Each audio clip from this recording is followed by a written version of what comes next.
Olá, tudo bem? Saúdo a você com a paz do nosso Senhor e Salvador Jesus Cristo. Para quem não me conhece, aqui é seu irmão Júlio. Deus abençoe sua vida grandemente. Hoje nós vamos falar da igreja de Pérgamo. Abre a vossa Bíblia no livro de Apocalipse, capítulo 2, do 12 a 17. Mas antes eu quero orar pela sua vida. Senhor meu Deus e meu Pai, em nome do Senhor Jesus Cristo, eu entro em sua presença, lhe peço perdão, porque diante de sua santidade, qualquer pessoa que entrar, é preciso pedir perdão, porque o Senhor é santo, é puro, é zeloso, é guardador, é presente todo o tempo. Senhor Deus, eu oro por essa pessoa nesse momento que está vendo e ouvindo esse vídeo. Eu não sei qual é o problema, qual é a luta, mas eu sei que o Senhor conhece. Abençoa essa pessoa grandemente, ó Deus. Repreenda toda seta maligna. Dá-me sabedoria para aqui explanar a sua palavra.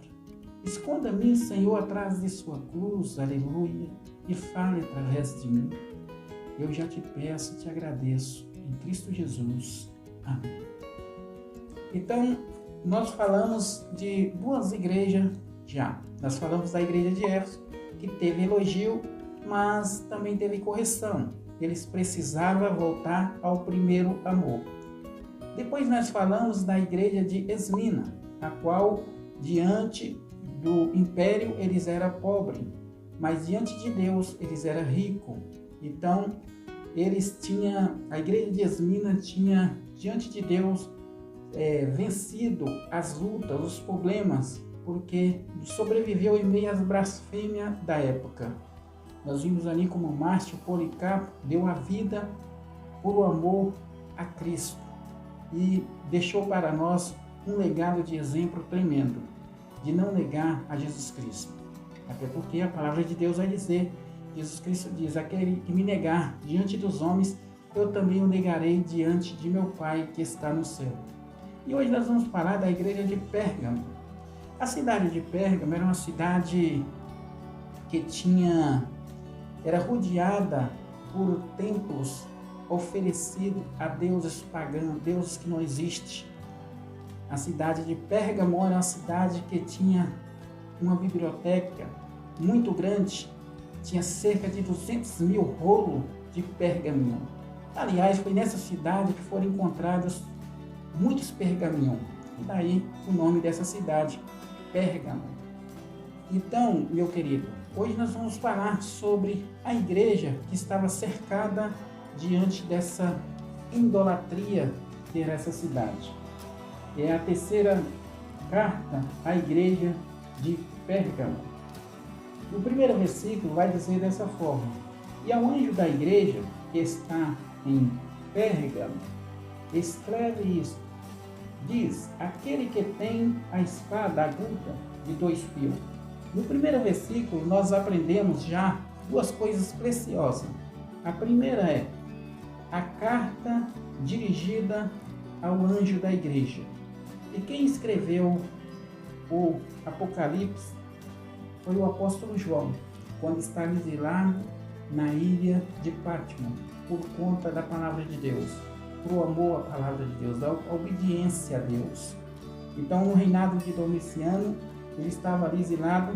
Apocalipse 1,17, o anjo do Senhor aparece a ele cai como morto e ali ele recebe as revelações para escrever o Apocalipse.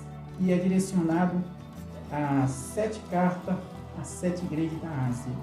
E aqui nós aprendemos que as cartas eram dirigidas ao anjo da igreja. E quem era o anjo?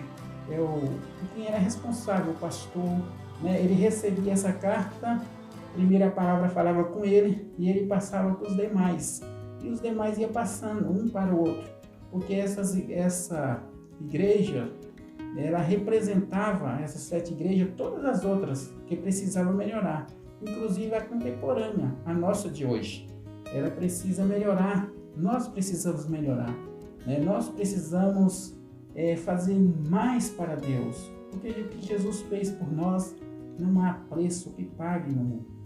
Então diz aqui, ao anjo da igreja que está em Pérgamo, escreve isso. Diz, aquele que tem a espada aguda de 2 fios.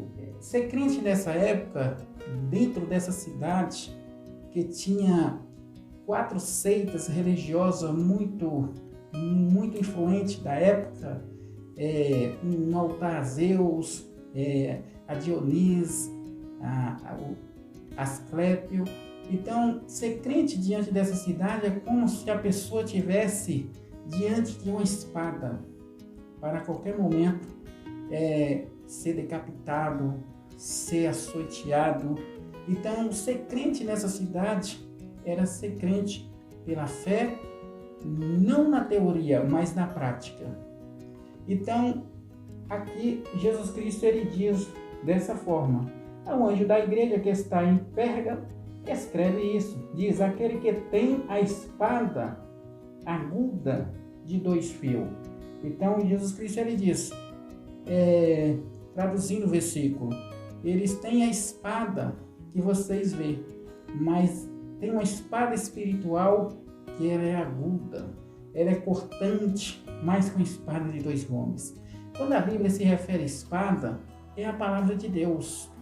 Lá em Hebreus diz que a palavra de Deus é uma espada de 2 gumes que penetra até a divisão da alma, junta e medula. Ela é uma espada. Ainda em Gálatas 6, versículo 17, se eu não me engano, tomai também o capacete da salvação e a espada do Espírito, que é a palavra de Deus. Então, a palavra de Deus é uma espada, ela é cortante, ela corta princípios do homem e faz do homem velho uma nova criatura. Então aqui Jesus estava dizendo, diz ao anjo que eu tenho uma espada aguda, né? Está aqui bem claro, espada aguda de 2 fios, que é a palavra de Deus. Versículo 13, conheço as tuas obras e onde habitas, que é onde está o trono de Satanás, e retém o meu nome, e não negaste a minha fé, ainda nos dias de Antipas, minha fiel testemunha, a qual fui morto entre vós, onde Satanás habita. Quando falam de onde Satanás habita, que a cidade tinha um trono a Satanás realmente, né? Era uma perseguição tremenda aos cristãos da época, né? Aí fala aqui, sai a palavra aqui no versículo 13, fé. A fé é prova daquilo que não se vê. Lá em Apocalipse 22, 12, vai falar, eis que cedo venho, e o meu galardão está comigo, para dar cada qual segundo as tua obra. Não é que nossas obras cumpram a nossa salvação, mas ela faz parte da nossa salvação, né? Todo crente que conhece Jesus, que tem Ele como seu Salvador e que foi sua vida transformada, ele tem prazer de falar do nome de Jesus Cristo. Então, essa palavra fé ainda nos dias de Antipas. Quem foi Antipas? É um membro, né? Alguns estudos apontam que era o pastor da igreja de Pérgamo, e ele foi morto de uma forma mais cruel que você nem pode imaginar, né? Nenhum das maquinários da época que eles tinham feito para a tortura, que você nem pode calcular. E ele foi preso por 2 vezes, por ele não querer adorar os deuses pagãos do Império Romano da época. Mas ele foi fiel até o fim. Ele morreu, mas guardou a sua fé. E Jesus Cristo, ele dá aqui um título maravilhoso para Antipas. A minha fiel testemunha. Minha fiel testemunha, né? Isso é maravilhoso, é um legado de fé tremenda. Diante de uma pressão, diante de perseguição, ele foi a fiel testemunha de Jesus Cristo. E está aqui registrado em Apocalipse 2, versículo 13.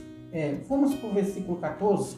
O versículo 14 vai dizer dessa forma: mas algumas poucas coisas tenho contra ti, porque tens lá os que seguem a doutrina de Balaão, o qual ensina Balaque a lançar tropeço diante dos filhos de Israel, para que comesse do sacrifício da idolatria e se prostituísse.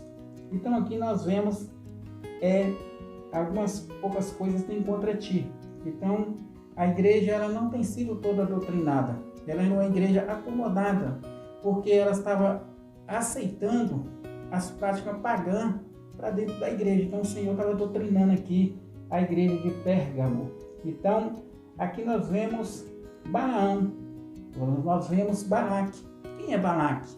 O Balaque, para você aprender um pouco sobre Balaque e Balaão, leia Números, capítulo 22, 23, 24, 25 diante, você vai entender direitinho quem foi Balaque e Balaão. Em Números 31, versículo 16, e 2 Pedro 2, versículo 15, você vai entender quem foi Balaão, que está aqui em Apocalipse 14, né? Que Balaque, ele era um rei medroso. Ele temeu o grande número de israelitas que estava atravessando o seu país. Estava parado lá em suas terras. E ele contrata, ele tem uma inteligência tremenda. Ele contrata, eu não sei se eu posso chamar de uma inteligência ou não. Ele contrata quem? Um profeta de Deus para amaldiçoar aquele povo. Então Balaão, a princípio, ele recusa, mas como a ambição é tão grande, por dinheiro, a oferta foi grande, ele aceitou. E ele foi. E toda vez que Balaão ia amaldiçoar o povo de Deus, ele não conseguia. Por quê, meu irmão? É impossível a pessoa amaldiçoar aquele que Deus abençoou. É impossível. Se Deus determinou uma ordem para a sua vida, está feito. Porque Deus, ele é o dono de tudo. Ele vê todas as coisas. Então, todas as vezes que Balaão ia amaldiçoar os israelitas, ele não conseguia, ele terminava abençoando. Ele não conseguia de maneira nenhuma. E ele tentava, até que Balaque ficava bravo. Eu te trouxe aqui para amaldiçoar esse povo e você termina aí, você está abençoando. Ele não consigo amaldiçoar aquilo que Deus abençoou. Mas a realidade é que nós vemos, se você ler a Bíblia com atenção, o livro de Números 22, 23, 24, Números 31, versículo 16, lê também Judas 1, versículo 11, e lê também 2 Pedro 2, versículo 15, você vai entender direitinho. E aqui em Apocalipse 14 está falando dessa forma. Qual era o objetivo deles? Fazer o povo de Israel pecar contra Deus. E eles conseguiram, porque está aqui escrito aqui. Mas alguma pouca coisa tenho contra ti, porque tens lá os que seguem a doutrina de Balaão, porque ensina Balaque, ensina quem é Balaque? Ensina o rei Balaque a lançar tropeço diante dos filhos de Israel. Para quê? Qual era o tropeço? Está aqui respondendo. Para que comesse do sacrifício da idolatria e se prostituísse. Né? Se você for ler o de 25 em diante, você vai ver ali acontecendo o que eles planejou direitinho. Mas Jesus, ele é o caminho, ele é a vida, ele é a verdade. E ninguém vê um Pai senão por ele. Então, ele é ciente, ele é presente todo o tempo. Versículo 15 diz assim: assim tens também os que têm a doutrina dos Nicolaítas, porque eu odeio. Então aqui, quem eram os Nicolaítas? É um povo que se filtrou no meio do povo de Deus, ensinando essas doutrinas, né, que desagradava a Deus. Então veio aqui a correção para eles, né, porque eles estavam aceitando, né, incomodou com aquela doutrina. Eu não sei qual é o que você está passando em sua vida. Será que você não está acomodado demais em meio a essa trajetória? Será que não está precisando você levantar e dar uma sacudida em você e prosseguir? Talvez a gente se incomoda com ele, a gente se adapta com coisas, às vezes, que não agrada a Deus. O Salmo 1 diz: bem-aventurado o varão que não anda segundo o conselho dos ímpios, nem se detém no caminho dos pecadores, nem se assenta na roda dos escarnecedores. Quer dizer, todos vão passar no meio desses caminhos, mas se deter, permanecer, não agrada a Deus às vezes. Nós precisamos levantar e prosseguir. Jesus está contigo, meu irmão. Não desista. Ele é maior que qualquer coisa que você possa imaginar. Jesus te ama. Versículo 16. Arrepende-te, pois, quando não, em breve, virei a ti, contra eles batalharei com a espada da minha boca. A espada é a palavra de Deus. Então Jesus fala: arrepende quanto é tempo. Senão brevemente eu virei e batalharei com a espada da minha boca. E a espada é a palavra de Deus. Você já imaginou o poder que tem a palavra de Deus quando ela está dentro de você? Ela é viva, ela é eficaz, ela é mais penetrante que uma espada de 2 gumes, ela tem vida. É a boca de Deus falando com você. A Bíblia é o livro mais bem vendido do mundo. Todos gostam de estudar a Bíblia, porque nela tem os mais belos conselhos que você possa imaginar. Bem-aventurado o varão que não anda segundo o conselho dos ímpios, mas o conselho da palavra de Deus. Aleluia, louvado seja Deus. 17. Quem tem ouvido, ouça o que o Espírito diz às igrejas. Ao que vencer, darei a comer do maná escondido, e dar-lhe-ei uma pedra branca, e na pedra um novo nome escrito, a qual ninguém conhece, senão aquele que o recebe. Então aqui aparece a palavra maná. Quando os filhos de Israel, os hebreus, saíram do Egito, o Senhor Deus deu a eles maná, né? E Jesus Cristo ele é apresentado como um pão que desce do céu. Ele diz: todo aquele que tem sede, vem a mim, porque de graça eu darei da água da vida. Então, meu amigo, Jesus Cristo ele é o pão que sacia o faminto.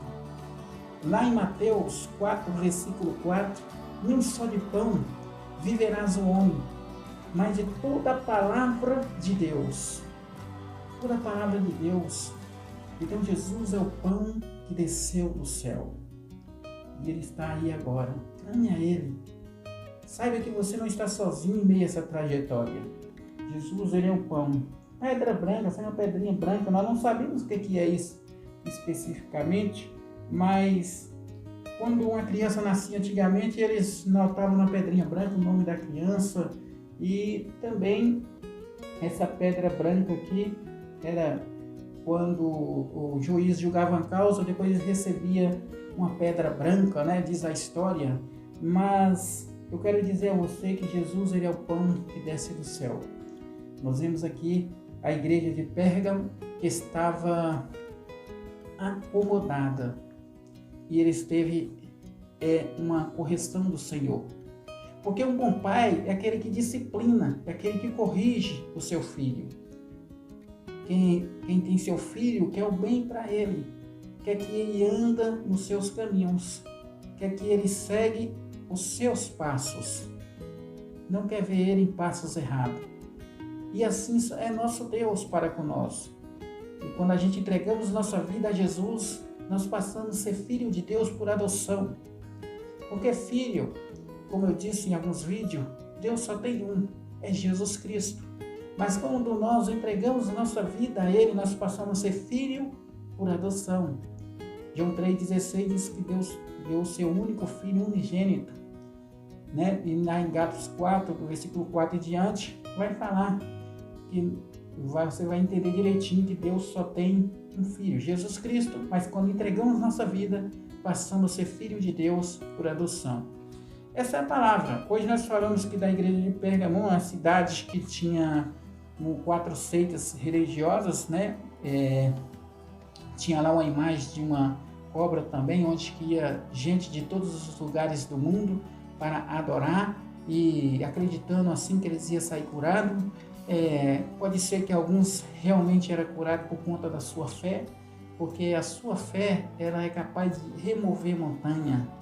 Nós aprendemos aqui que nós precisamos voltar sim, sempre ao primeiro amor e não se incomodar com aquilo que não agrada a Deus, não ficar incomodado, né? Não se adaptar com certa situação, mas entregar os nossos caminhos a Jesus.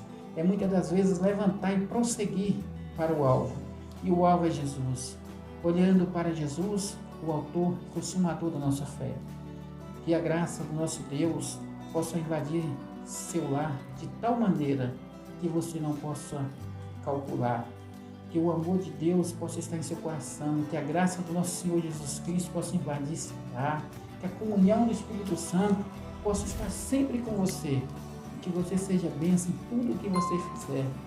Deus abençoe sua vida grandemente. Um abraço, até o próximo vídeo, se assim Deus o permitir. Até mais.